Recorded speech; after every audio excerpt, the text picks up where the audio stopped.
All right, good day everyone. This is the first lecture on field theory that we're going to have in our quantum field theory course. In the previous lecture, we talked about relativistic quantum mechanics and what that might mean. And I gave you a list of bad news about what it would mean to make a relativistic quantum system. And there were many things you had to believe from what I said in the previous lecture, but assuming that you believed what I said, then at the very end we came to the conclusion that it would be very difficult to make a reasonable relativistic quantum theory of single particles.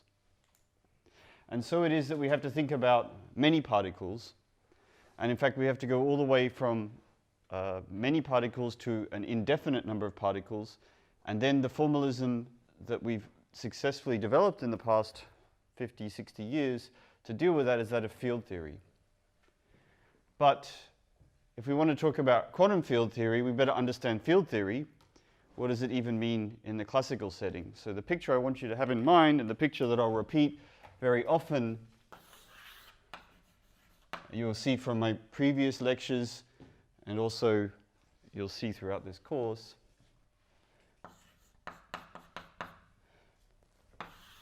that I have this point of view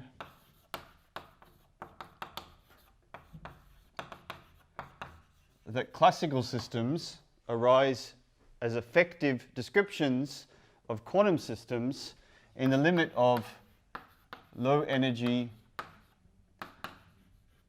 large scales, and in the presence of decoherence. So the universe is quantum, but why is it that we've used classical physics to describe things for so many years? The answer is it's an extremely good effective theory describing those degrees of freedoms we can actually measure. So at the turn, around the 1900s, we couldn't measure that many observables with great accuracy, and it turned out that classical mechanics and classical field theory were a very good approximation to the degrees of freedom we could probe. And so my favorite example is that of water, of a liquid. A liquid looks like a continuous stuff. You cannot perceive, with your eyes, you cannot perceive the individual molecules making up water. And so for all practical purposes, when your experiments are restricted to involving the measurements your eyes can make and basic force measurements, the description of water as a continuous field is a much better description, much more efficient description for what's going on. It's an effective description because we now know, of course, that water is made up of molecules and atoms and quarks and gluons and presumably strings or something. So, but if you want to do a calculation, if you want to model the physics of a fluid, a continuum classical field does a good job when your experiments can only perceive low energies, large scales, and they're in the presence of decoherence. Of course, what we want to do in this course, we don't want to do classical field theory, although it is a very beautiful and lovely subject, and I wish we could do more of it. Instead, we want to use classical field theory as a source for a guess, as inspiration. We really want to do this thing, right? We want to understand relativistic quantum field theory, which is our best model for the fundamental degrees of freedom of the universe at the moment, apart from perhaps string theory or something else. And how are we going to do that? Well, if we could do this, suppose we can satisfactorily build a theory of classical fields, and we can, then what do we need to do to understand relativistic quantum fields? Well, one way to do it is to take classical fields and use them to build guesses for relativistic quantum fields. That's one approach, and that's called quantization. So quantization, I want to stress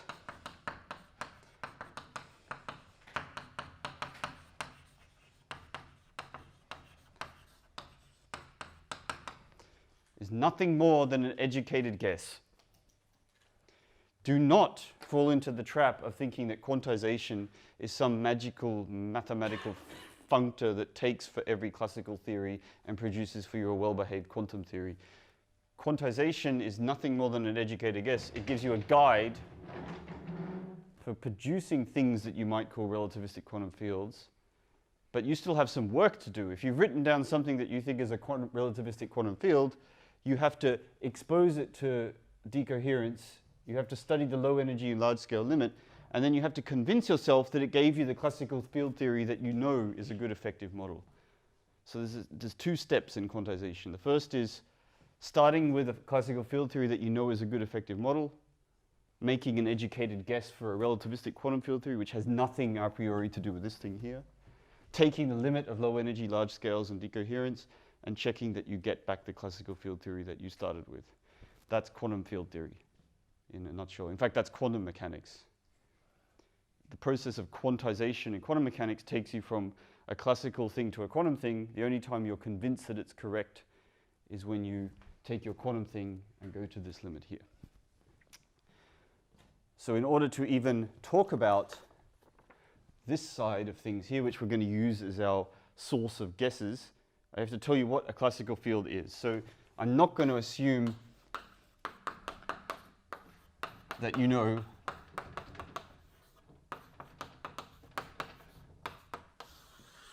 what a classical field is. I'm not going to assume that. We're going to touch on that briefly in this lecture and the next lecture before we move on to building our first quantum systems that are quantum fields. So that's the objective for today and for Monday next week. What is a classical field? Well, here we're in good, you may have heard there's problems with quantum field theory, but here we're in the good position that there are no particular problems. We can give definitions that are reasonably rigorous.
That's a field. This is not a mathematically precise definition yet, but we can turn it into one in a second. And I'll make a note on doing things in a rigorous and precise way in this course, because at some point we're going to have to use manipulations that are not rigorously justifiable. I'm not going to spend the effort to make every definition and result rigorous in this course. We'll try and maintain a uniform level of mathematical rigor where if a statement can be made carefully rigorous, I will tell you that it can, but not do so. Those details I leave to you, because even to talk about quantities like fields, ultimately we need to talk about things called vector bundles, and I don't want to go there.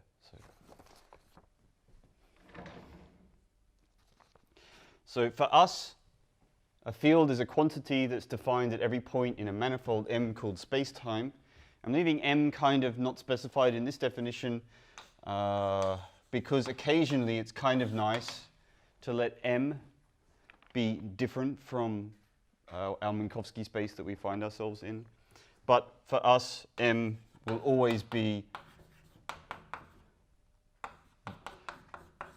one time three space.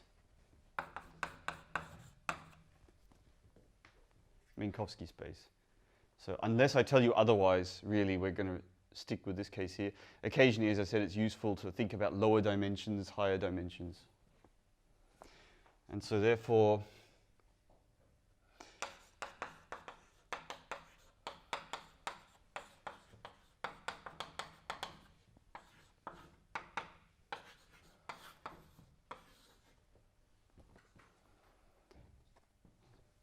so a field is a function So for every point in this space-time manifold, it gives us something in a thing called a target space.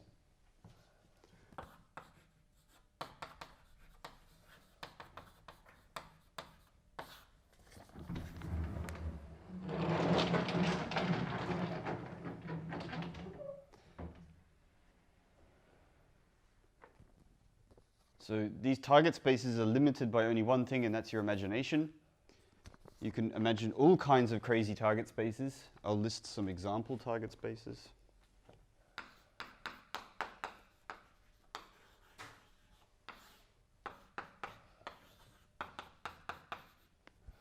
The target space being the real numbers themselves. That means we have a real number defined at every point in our space-time. A field is just a function then from M to R. And we call that a scalar field.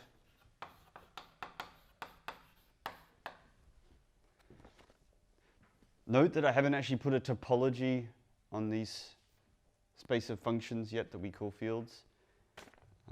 Let's assume that they are 2 times differentiable in this course.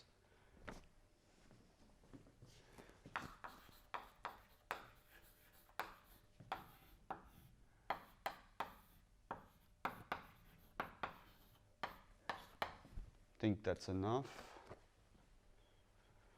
I don't know.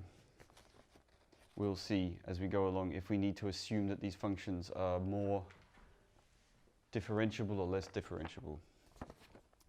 And I haven't put, as I said, I haven't put a topology on this set of fields yet. So we have no notion of saying when 2 fields are far or close to each other yet. It turns out we won't need that, I think, in our discussions of classical field theory. All right, so we have the first example, and this is the most important example, is the one that we will spend roughly 80% of this course talking about, is the scalar field. This is where you assign a real number to every point in a space-time manifold. Scalar field. This is the kind of thing that's good for modeling, well, yeah. Let me give you some examples. Well, the Higgs boson.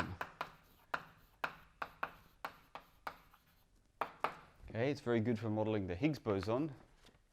It's good for measuring densities.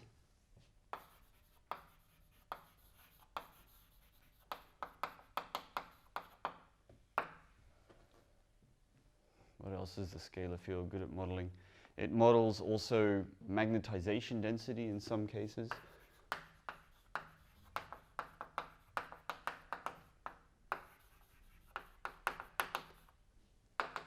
And many, many, many more cases.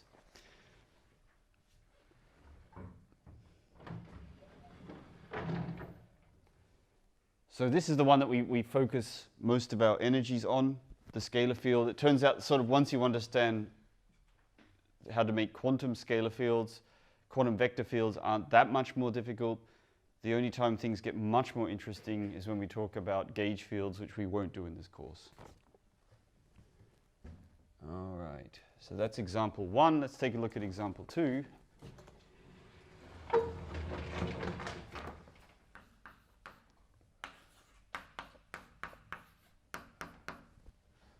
A so-called vector field.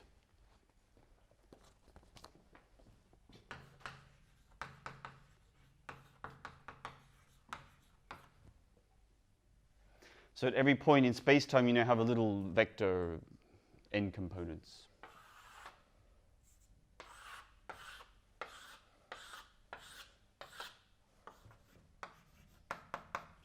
So I'm drawing space-time here. You've got to imagine space-time m1, 1. I'm doing 2 dimensions here just because I can't draw 3 easily.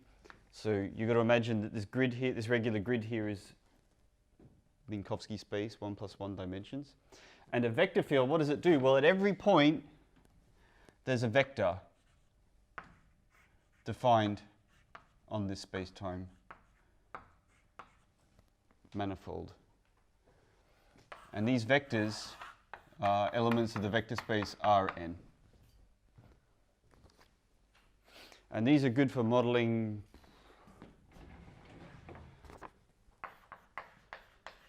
let me think.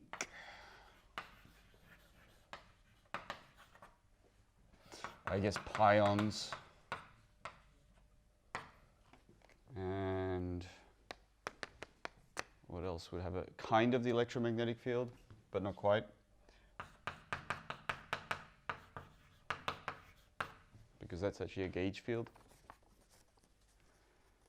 I'll leave it at that.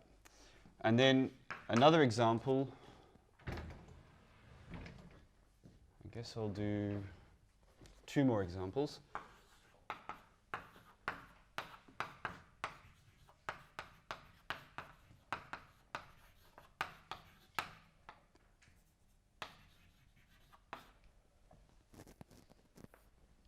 The surface of the sphere, the 2-dimensional sphere, you could have that at every point in space the field is restricted to lie on the surface of a sphere. This is called a sigma model. And that's good for modeling quantum magnets.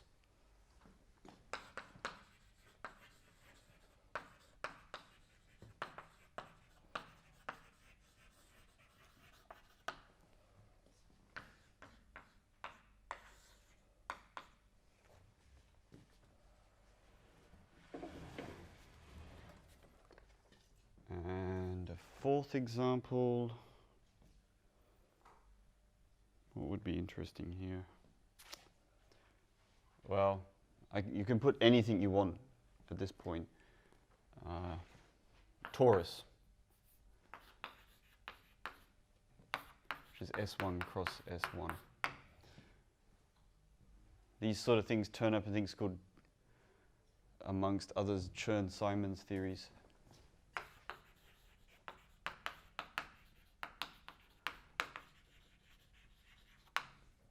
Or indeed, a Lie group. So there's many field theories that you can talk about, classical field theories. This is all classical so far. I say quantum magnets here. But really, these classical fields with target space of the sphere are a good effective model for quantum magnets. Classical model. All right, so that's, I hope, enough sort of examples to give you a feel for the kind of objects that we're going to talk about.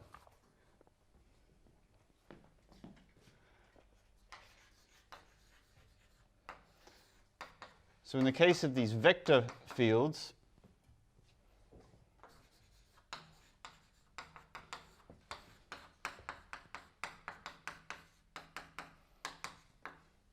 I tend to write vector fields in component form.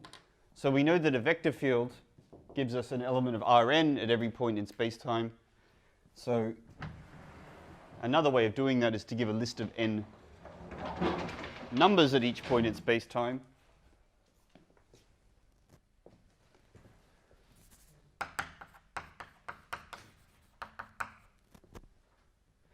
And so I typically like to write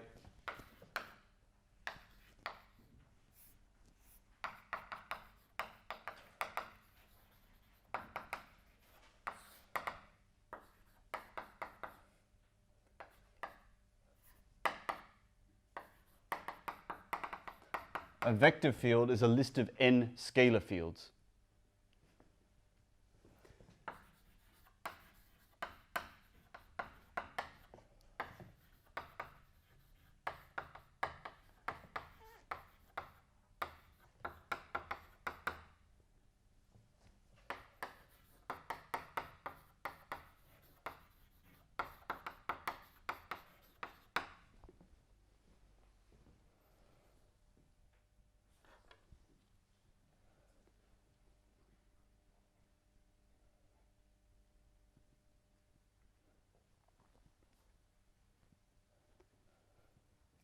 This is, I don't think, a profound observation. It's just an observation. And all these other examples here, you can think of as vector fields with constraints.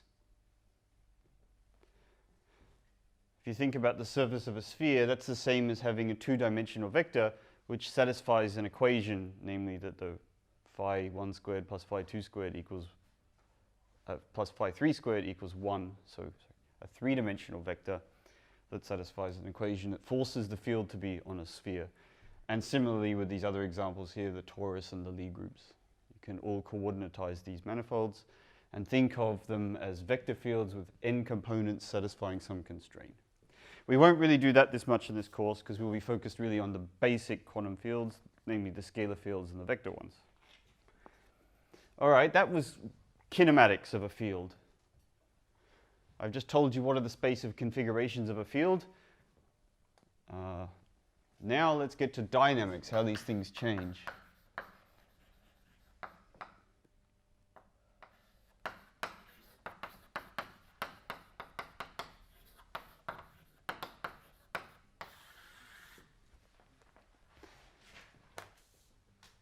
It's all very well to set up your system in some configuration of the field. You could imagine having some density of some stuff that you carefully sort out in some region of space-time.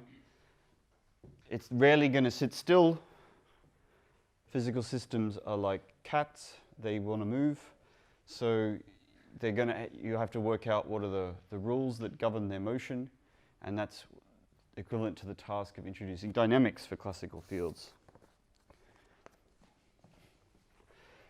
Now, this again is limited by your imagination. Any conceivable rule for how a field changes in time is at this point allowable, but we're going to restrict our attention very much to a specific class of dynamics, very, very restricted class, namely dynamics generated by Lagrangians.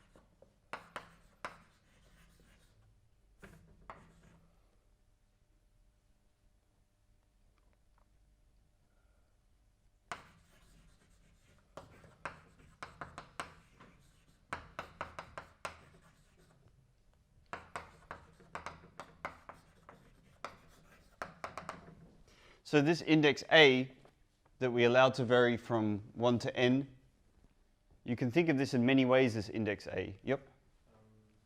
The field phi A in this definition is a scalar field, or is it are all the phi A's vector fields themselves? Good question. Is this field phi A in this definition a scalar field, or is it a list of vector fields? The answer is, for this part of the lecture, they're all scalar fields.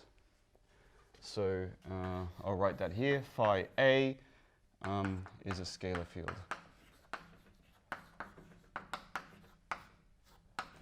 For all A. That's a good question.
So we need some equations that tell us how a classical field is going to evolve in time.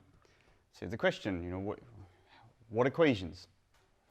And so something that we noticed is that the equations of motion for most systems in physics are derivable from the variational principle applied to an action functional. Now, I think this is a bit of a mystery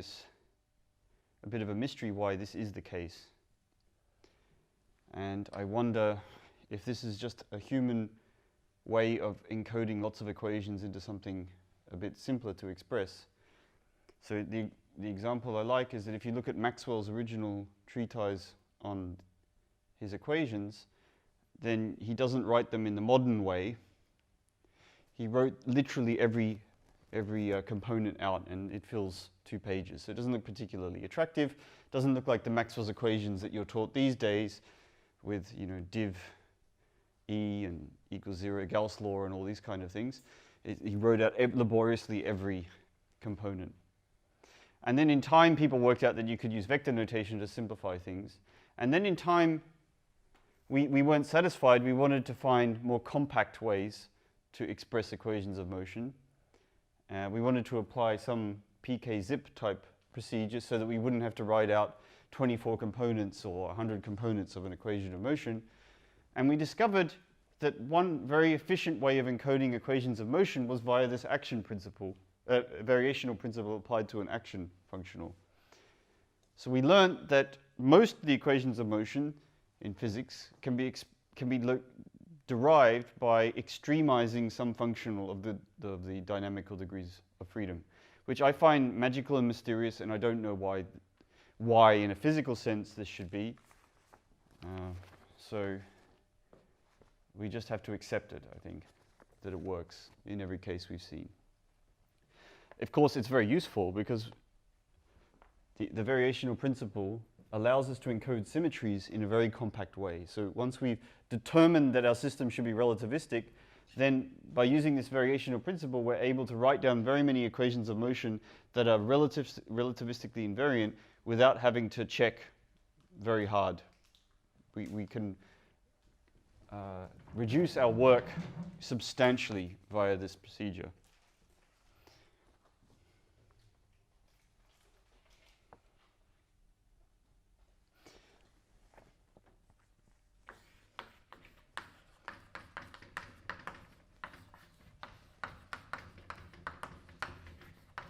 So we have these things called action functionals, and as the name suggests, they're functions of functions.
for the equations of motion we want to allow in classical field theory, relativistic classical field theory, are equations of motion that we derive from extremizing this action functional. This is a function of the fields, and in principle it's a function of the first derivative, the second derivatives, and so on, forevermore.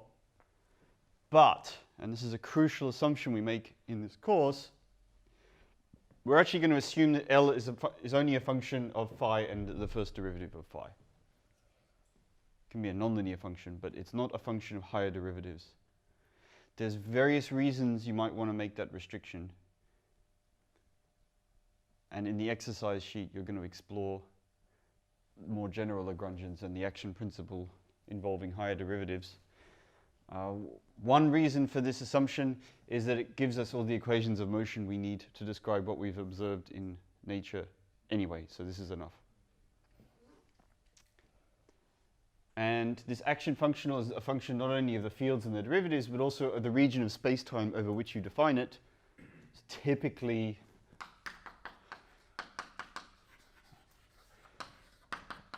this region will just be all of space-time. But for some of the arguments, it's convenient to let omega be some subset of space-time. It has to at least be measurable, otherwise you can't integrate.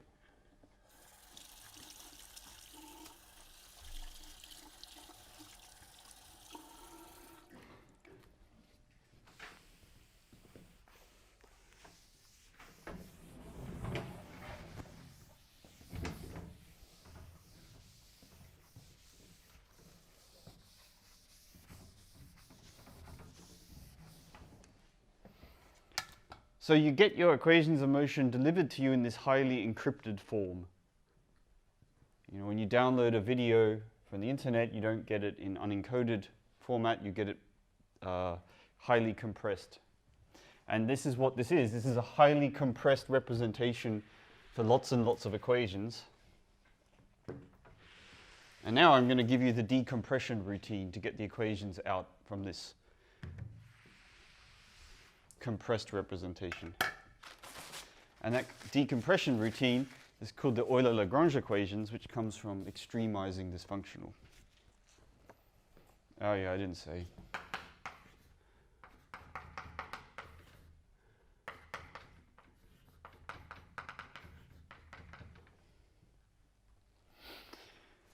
All right.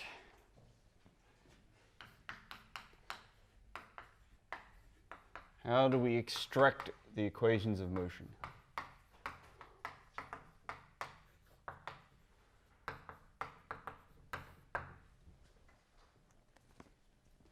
We're going to assume that this functional is stationary under small perturbations.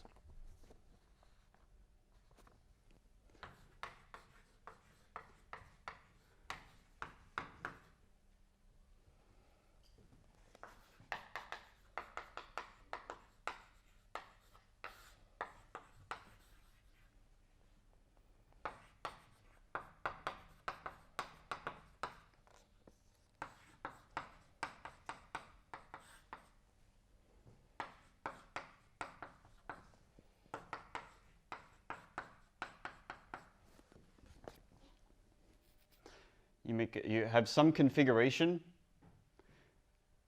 and then you demand that if you made a small change to this configuration, this functional here changes only at second order, not at first order, so it's stationary. Obviously, that's extremely restrictive condition on these phi a's, depending on what this kernel is here. And so we'll derive a condition on the phi a's that ensures that that's correct.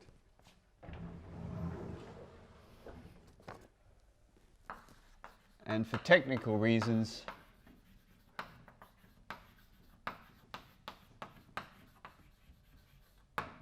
we assume that those variations vanish on the boundary.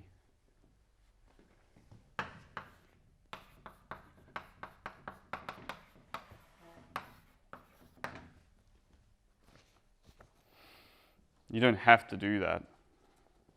In fact, there's some very interesting cases where if you allow your fields to not vanish on the boundary, then you have some interesting consequences for the equations of motion. But we're not going to deal with that. So if you want to work out how much this functional changes when you change the field, then we just Taylor expand. There's nothing more to it.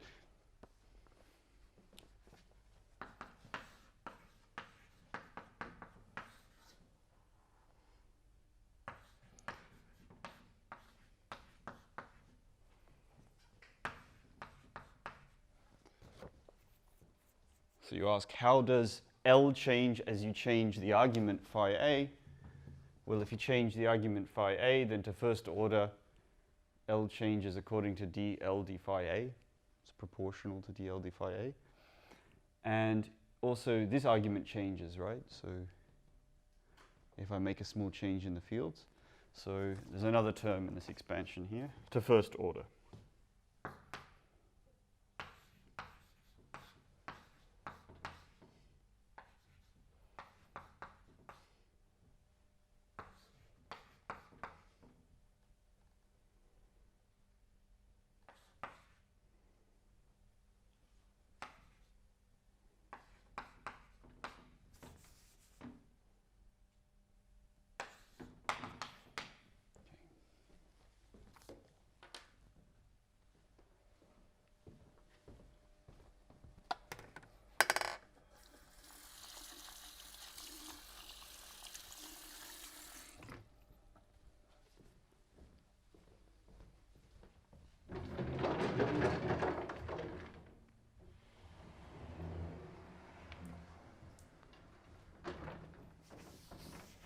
And because S is stationary, we insist that that first order shift in S is 0.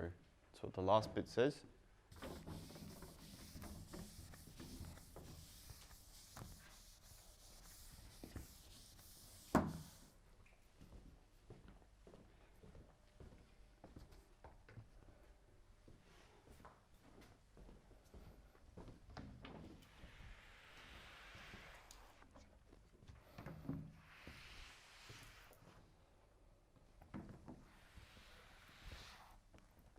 So here's where the magic happens.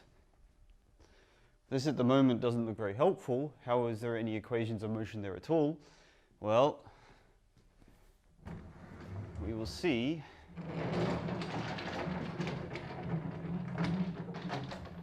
how this expression here is really an infinite number of equations in disguise that finally constrain our phi a's. So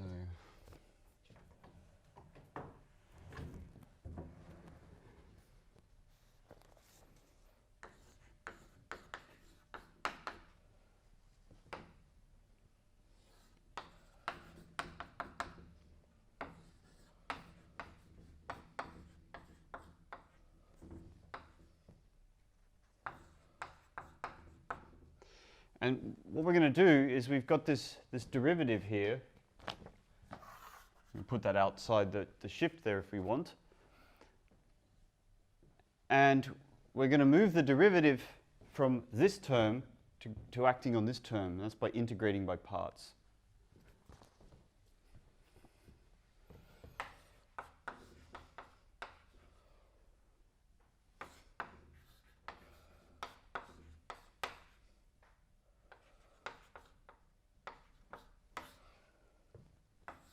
And that's what gives us this first term. But you know when you integrate by parts, you have two terms, right? You know, you integrate the derivative, you differentiate the other bit, but then you have the that second term in integration by parts, the so-called surface term here.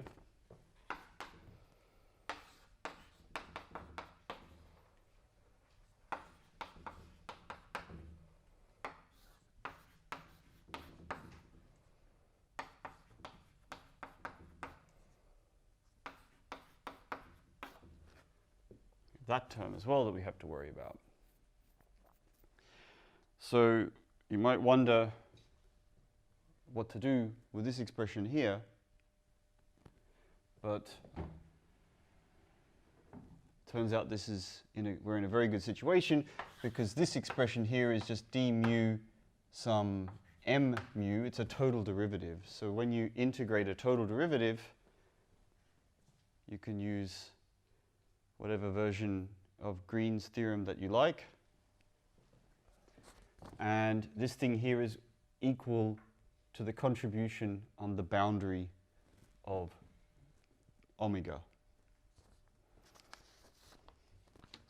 So it's a surface term.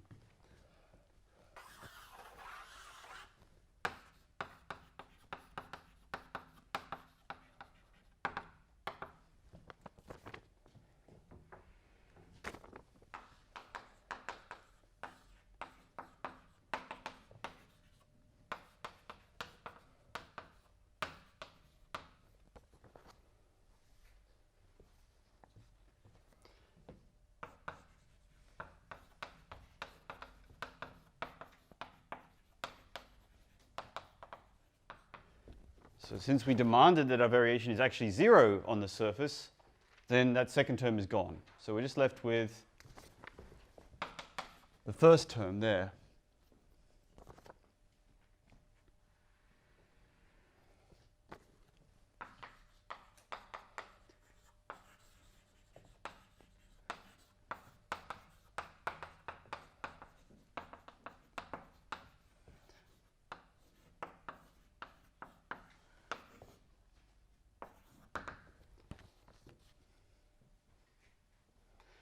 But we're going to demand our recipe for decrypting this message, for unzipping our equations of motion. Our recipe demands that this object here is stationary, not for just one given variation, but for all possible variations of the field and all possible admissible regions omega. And that means that the only way that could be possible is if the argument here in this integral is itself 0.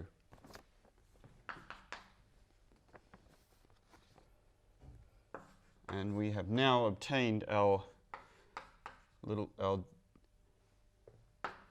box for extracting equations of motions from Young-Jin descriptions.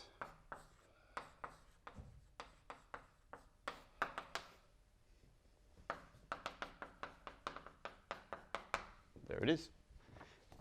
These you've seen before, I assume, in some form or another.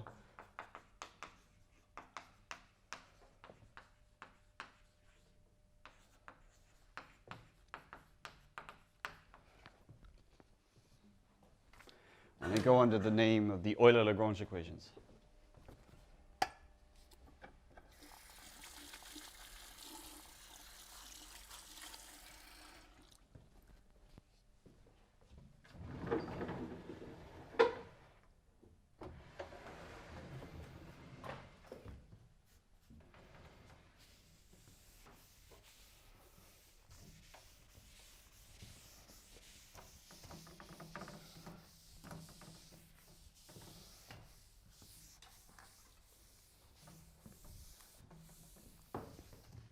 So you can play a little game now. Every time you encounter an equation of motion that you've derived for some reason or another, you can learn how to encrypt it in the form of a Lagrange density L, so that when you apply the Euler-Lagrange equations, you recover your equations of motion. So that's a game you can play. People have played that for 50, 60 years. And if that was the only benefit to this recipe, then we probably wouldn't bother telling you about it. The reason this is a very useful thing to do is it allows us to discover equations of motions with certain properties.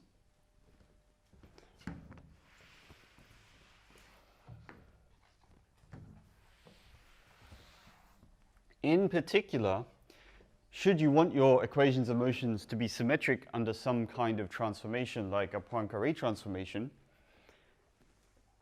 then one way you could do it is by designing Lagrange densities, which are scalars under this symmetry transformation, applying the Euler-Lagrange recipe, getting some equations of motions, and then they're guaranteed to be symmetric under this symmetry transformation. So the benefit of Euler-Lagrange, of the action principle,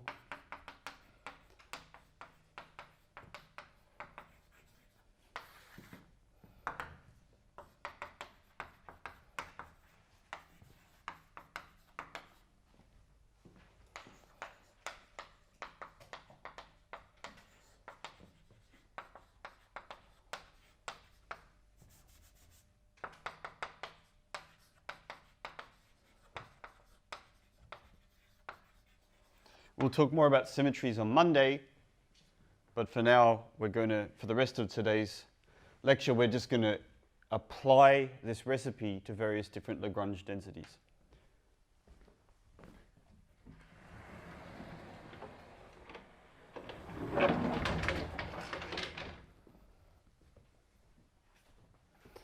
And bearing in mind that our goal is to write down equations of motion invariant under the Poincare group that we eventually want to somehow find quantum versions of, this is an extremely compact way to do it.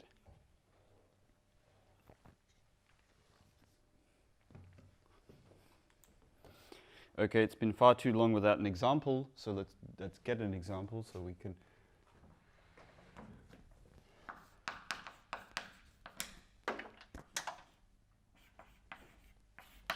So that we can understand this definition a little bit more.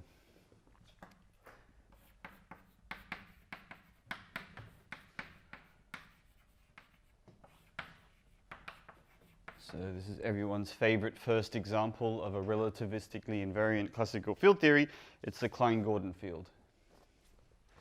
Here the Lagrange density is given by 1/2 phi dot squared minus 1/2 grad phi squared 1/2 m squared phi squared. So what is these grads and phi dots? Phi dot is delta naught of phi, and grad of phi, jth component, is delta j of phi.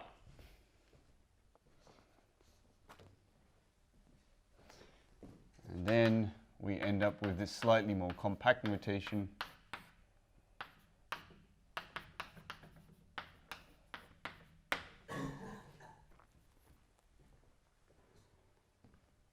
All right, that's a Lagrange density.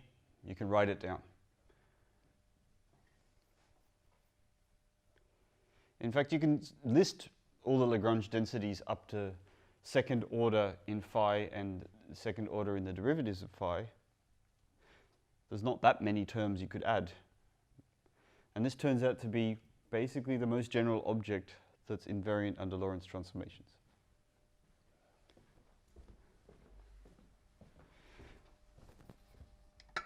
Now, you should say, so what, right? You've written down this thing here, but this isn't an equation of motion. It's not very useful yet as a way to determine the dynamics of a scalar field. To do that, we're going to have to extremize the action functional.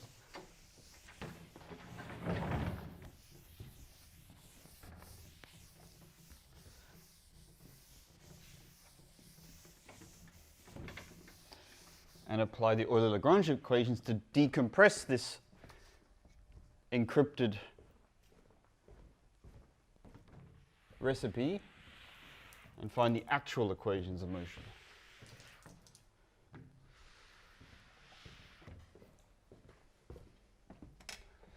Okay, that's our task now. Let's extract the equations of motion.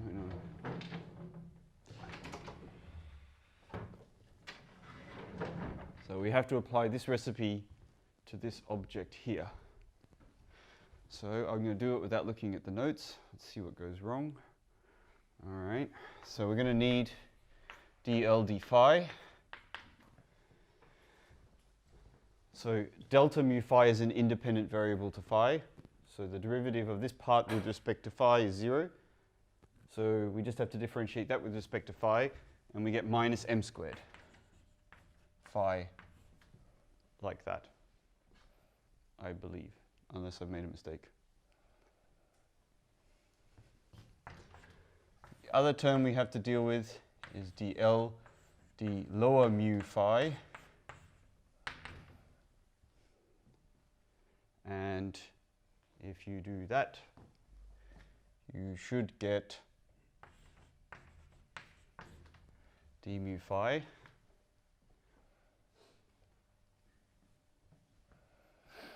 Pretty sure. So Euler-Lagrange equations, what do they say? They say that this minus this equals 0.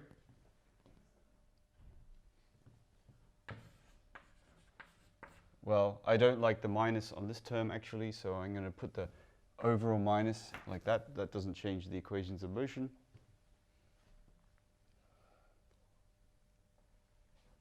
Oops.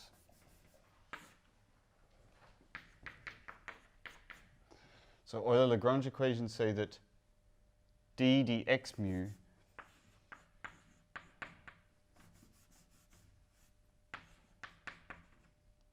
of d mu phi are. Pretty sure I made an error there. Now that's better. So the Euler-Lagrange equations say that d dx mu of this term here, which is just that,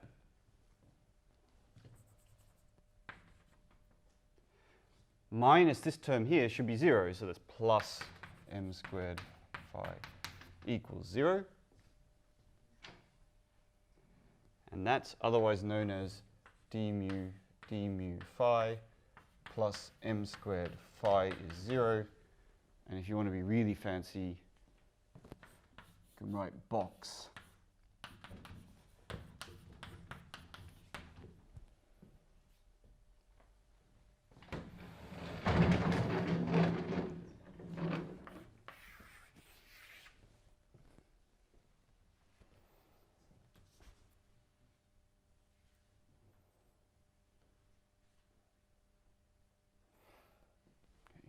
This has a name, it's a wave equation, Klein-Gordon equation.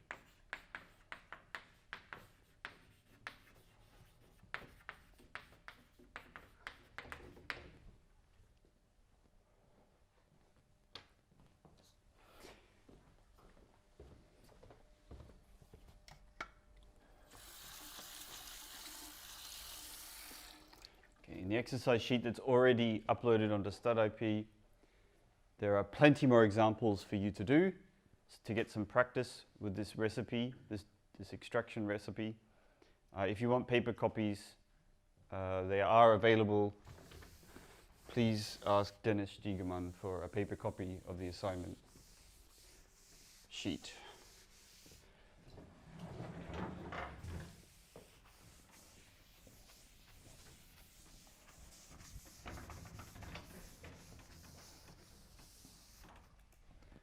There you go.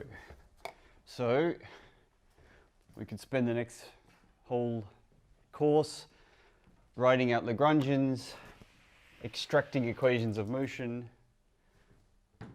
and that would be lots of fun. But it wouldn't bring us any closer to the goal of building a quantum theory which has, as its low energy, large scale, large decoherence limit, something that obeys this equation of motion.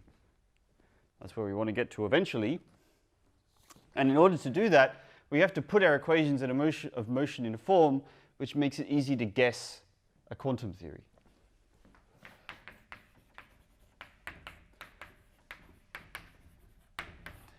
And one of the best ways to guess a quantum theory is not via the Lagrangian formalism.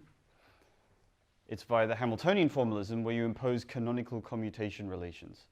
So that's our best universal guess that we have for building quantum theories from classical theories. Now that's not actually correct, because in quantum field theory, if you're willing to work with a thing called the path integral, the Lagrangian's actually a much better way to start. But you have to be willing to work with path integrals. And since it's still an object that's not really in a rigorous state, even a little bit, we're going to avoid that way of encoding our equations of motion. And we're going to avoid that way of building quantum theories.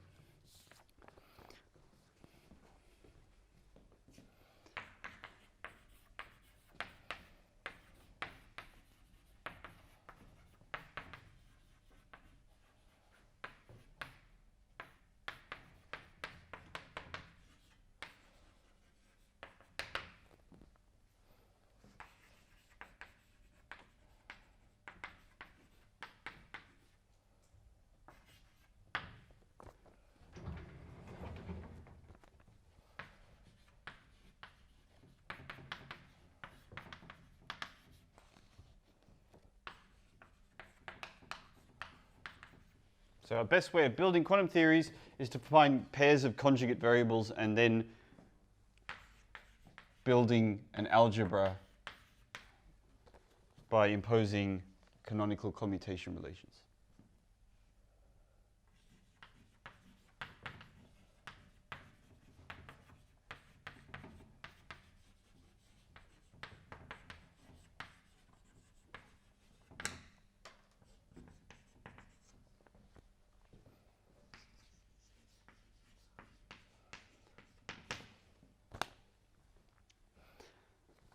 And that we do in classical mechanics in the Hamiltonian formalism, not the Lagrangian formalism. We're going to do a Legendre transformation in this lecture now. We have to find a conjugate pair of variables before we can apply this recipe. And I'll just straight out give you the answer. And then I'll justify the answer.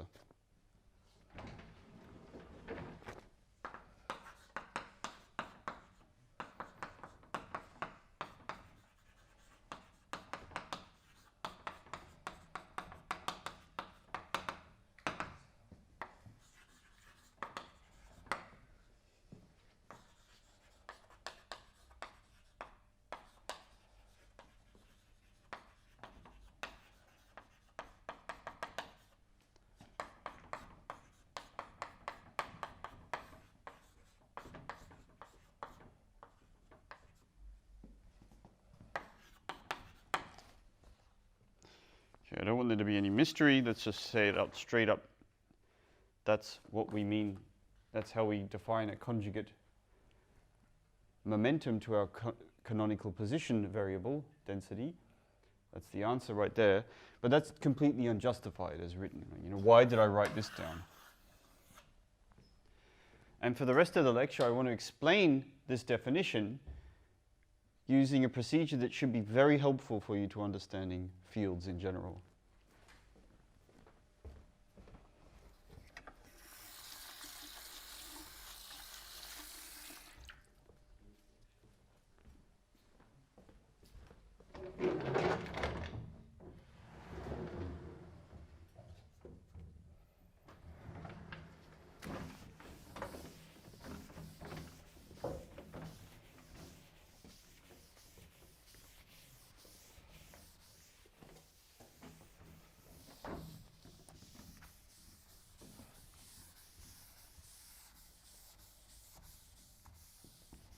This W slash thing means after theories. First line. Oh, W slash, yeah. That's my shorthand. You will learn many of these.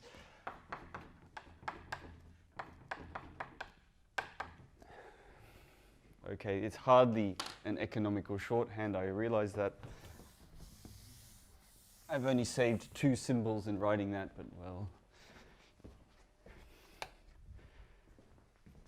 It's a bad habit I have.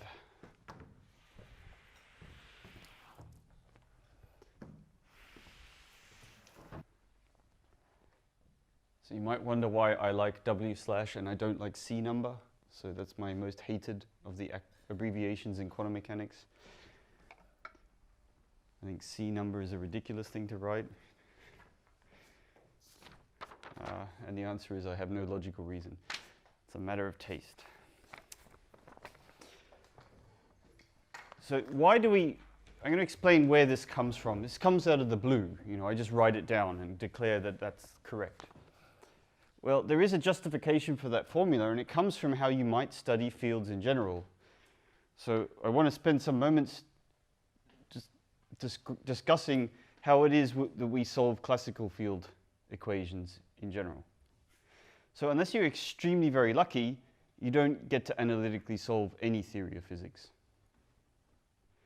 It's often the case that they're nonlinear and you have no way of guessing how to integrate the equations of motion. So the best thing we can do is stick them on a computer and simulate them. Now for a field, we have this particularly difficult problem that the field is defined everywhere in some space-time region. And that means there's an infinite number of numbers you have to know in order to specify the field in your computer. And the solution, which you should all be aware of course, is that when we study a field in a computer, we don't actually study a field, we discretize the field.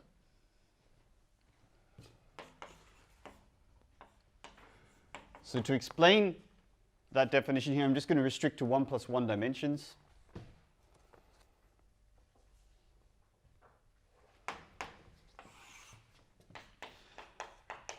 And to explain how we solve equations of motion on a computer, I'm going to describe to you how to discretize a field theory.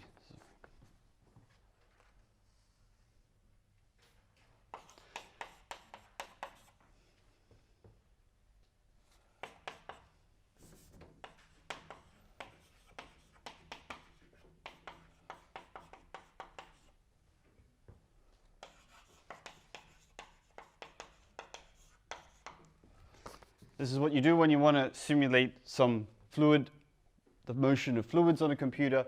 You discretize space into a regular lattice, usually regular. I mean, if you're doing finite elements, then it's irregular, but that doesn't matter. So you discretize space into a regular lattice as small as you can, right? You know, you'd like it to be 10 to the minus 34, but usually epsilon is more like 0.001. So you replace the real line by this regular grid.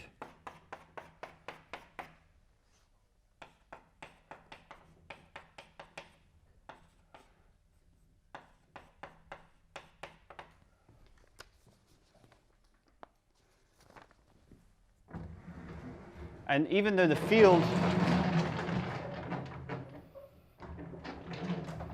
is continuously varying over the real line, in the computer you don't allow that because that would still need an infinite amount of data. So the field,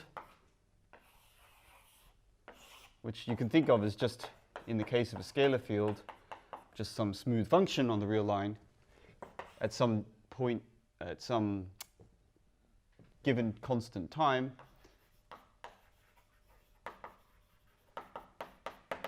the field configuration looks like this. The way we cope with that in a computer is that you average the field like that. We do this with sound waves, we do this with electromagnetic radiation. When you want to study it on a computer, we discretize the field.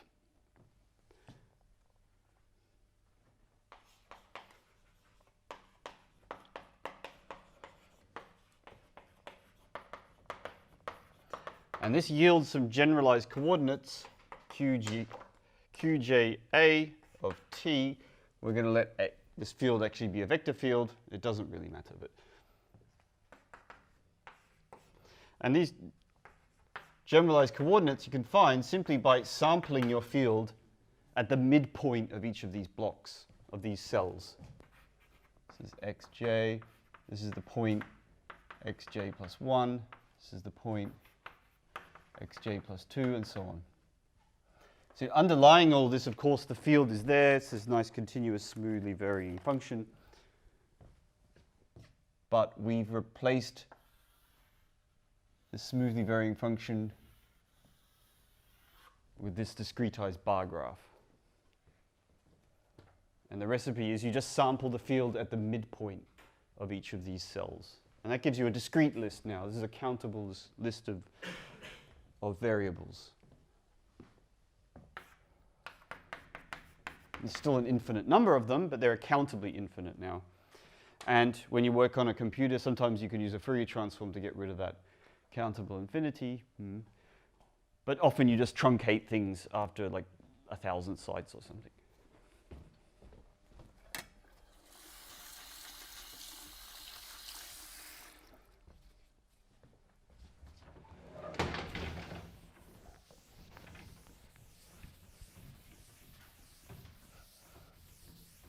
It's now quite an interesting question to ask. How should we discretize the equations of motion? You know, how do these QJs change with time? What equations of motion should the QJs obey that best model the original continuous equations of motion.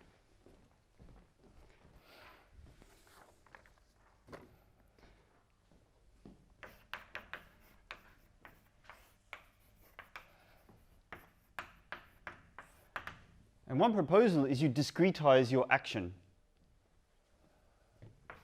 and just apply the action principle.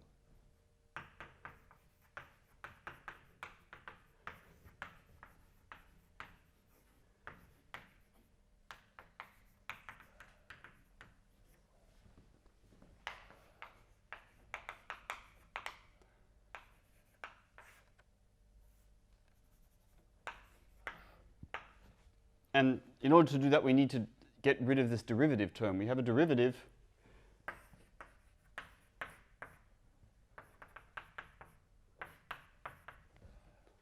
inside the Lagrange density. We need to deal with that because now these coordinates here are discretized. And so the recipe is very, very simple.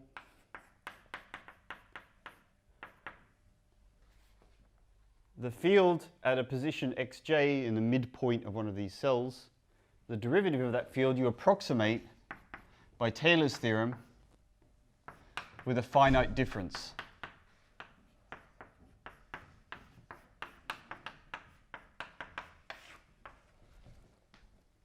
That's why you want to make epsilon as small as possible, so that the error term you get in Taylor's theorem here is as small as possible. dt of phi of t of xj, you just leave continuous. Just get qa j dot, and this here is qaj plus 1 minus qaj over epsilon. So that's sort of gotten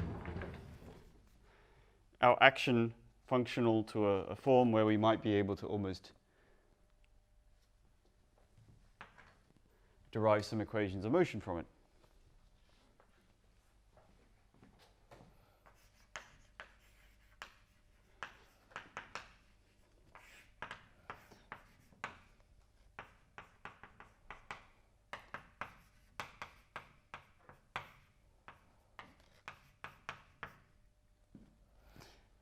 But before we can apply the normal action principle, we need to get a Lagrangian, not a Lagrange density, but a Lagrangian. And the way to get a Lagrangian from a Lagrange density is you just integrate over the x. So this is some function of qa j of t and qa j dot of t. This Lagrangian here. The space terms have been integrated away.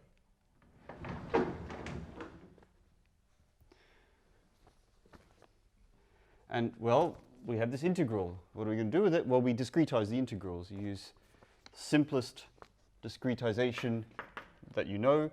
So we're working in 1 plus 1 dimension, so it's just dx, right?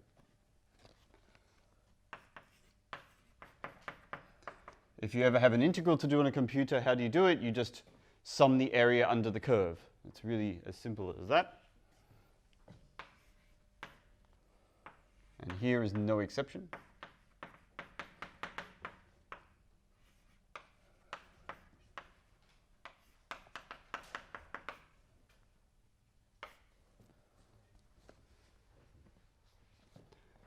And that's how we get this Lagrangian here. It depends only on qja and its derivatives.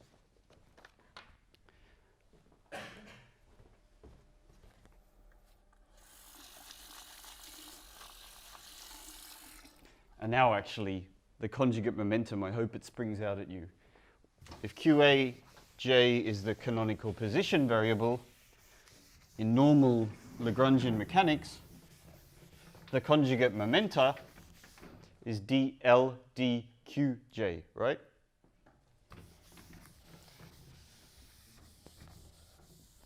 dqj dot, sorry.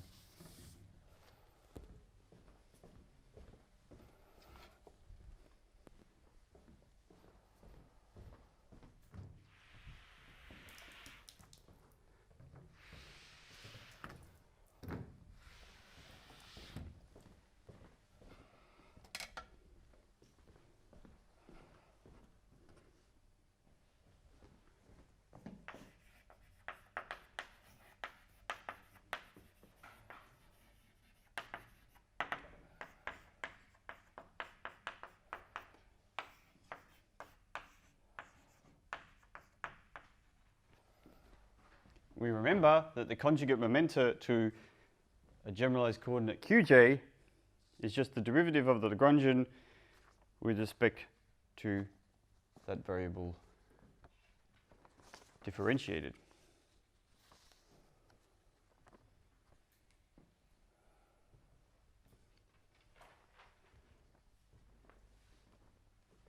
Then, if you look here, we have this delta xj here.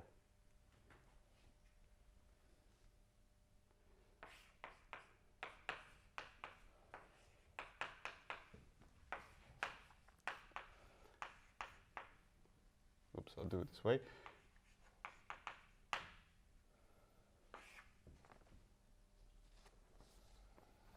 So actually this is a density here on the right hand side, and we've got it multiplied by this dxj. So it makes sense to put some density here. And that density is what we've been calling pi. So I'll write that out now, and then, yeah. There should be some momentum density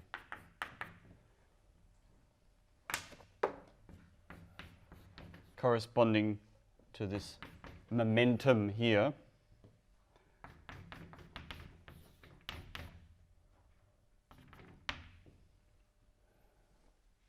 And indeed, this thing here is the conjugate momentum field.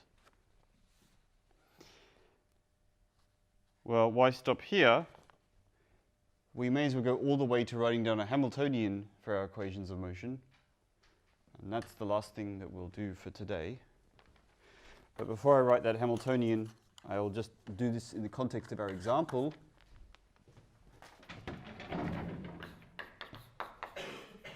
Well, an even simpler example.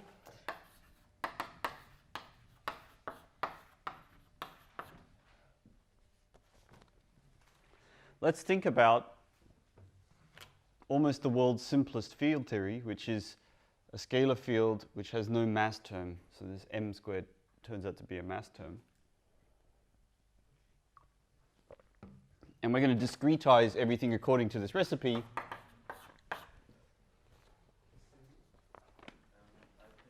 the sum is wrong because the right hand side is you have a j, and on the left hand you have no j, and on the left hand side you have a j.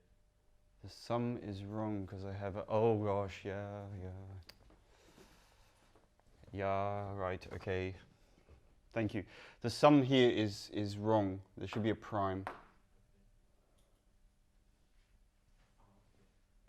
This j here has got nothing to do with the j in the summation. So let's discretize this equation here. So first of all, what is this equation? Well, it's just dt pi squared minus dx pi squared. It's the wave equation in disguise. And if you discretize this, according to this recipe, this gives you a Lagrangian that models the discrete version of this field with this expression here.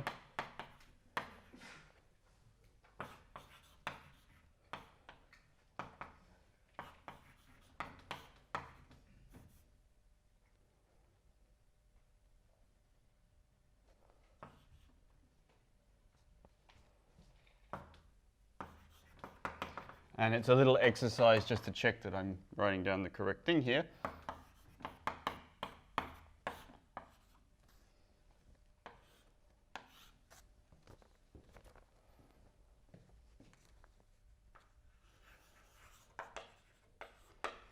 So this is the discretized Lagrangian for this nice continuous Lagrangian here. If you do the equations of motion according to Euler-Lagrange on that, you'll get some equations of motion. We're not going to do that. We're instead going to just directly work out the momentum conjugate to qj. And if you do the calculation here, you see that the answer is epsilon dqj dt.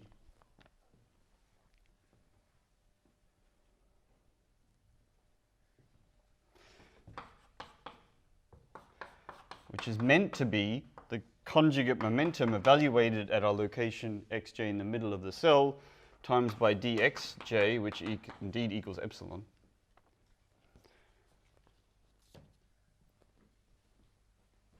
And then you can take the limit that epsilon goes to 0,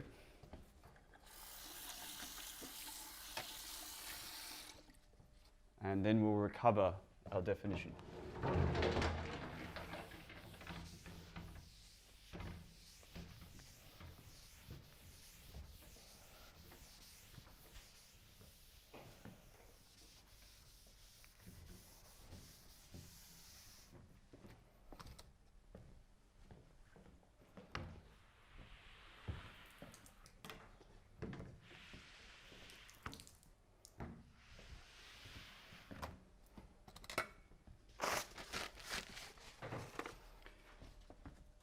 All right.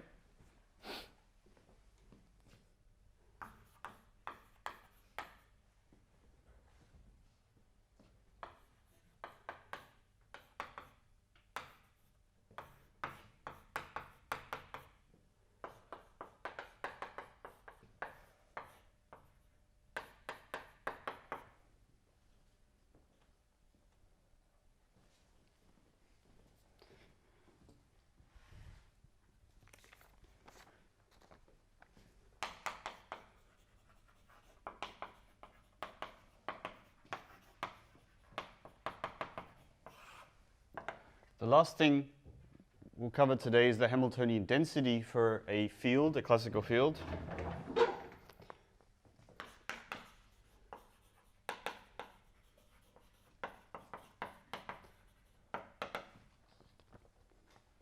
For a discrete system, we know how to work out the Hamiltonian, right? You just take your generalized coordinates and the derivatives of the QJs, and you build this object here.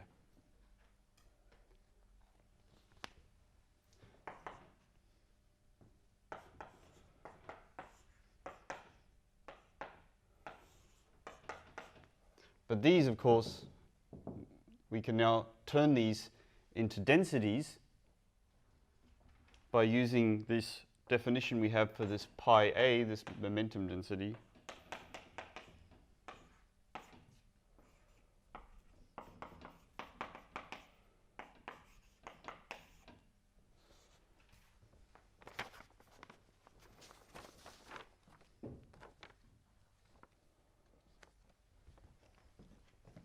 And then take the limit epsilon goes to 0.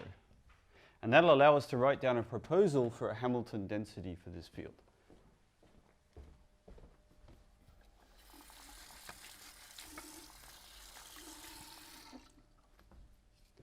It's a good exercise to think what the Hamilton density is here in this example.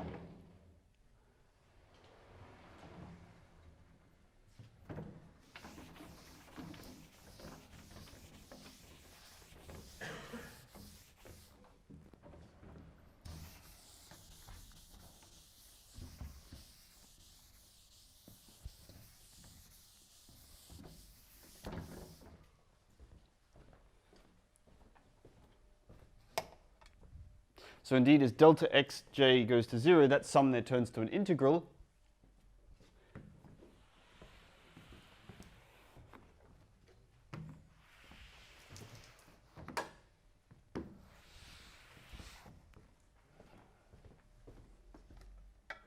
And that motivates our definition for the Hamilton density.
And as our last equation, we'll just take this definition and calculate it for the Klein-Gordon field.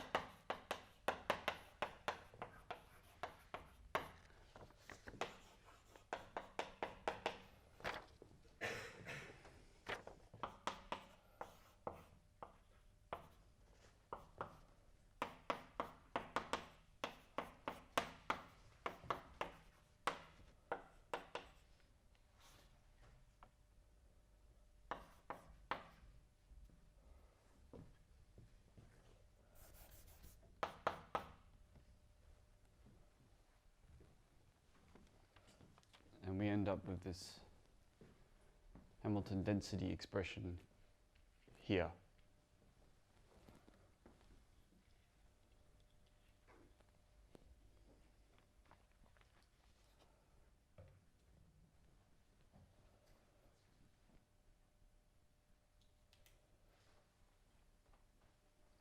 I don't think I said anywhere that H is the Hamilton density.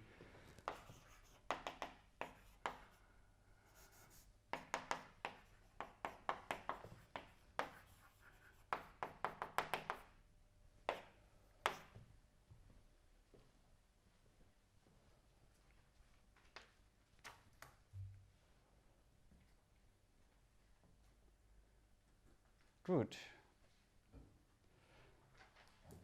So today we've introduced a method to encode equations of motion in terms of a thing called the Lagrange density, and I've shown you how to extract equations of motion. And we've also introduced the notion of a conjugate momenta variable, which is the building block for guessing quantum theories that obey equations of motion similar to their classical counterparts. And I've also introduced to you the Hamiltonian for a field theory, which is defined by the Hamilton density according to that formula there. So in the next lecture, we will conclude our discussion of classical field theory and prove a theorem about symmetries of classical fields. And then in the following lecture, we will get into the theory of quantum fields proper. But at this point, I'd like to stop and thank you very much for your time.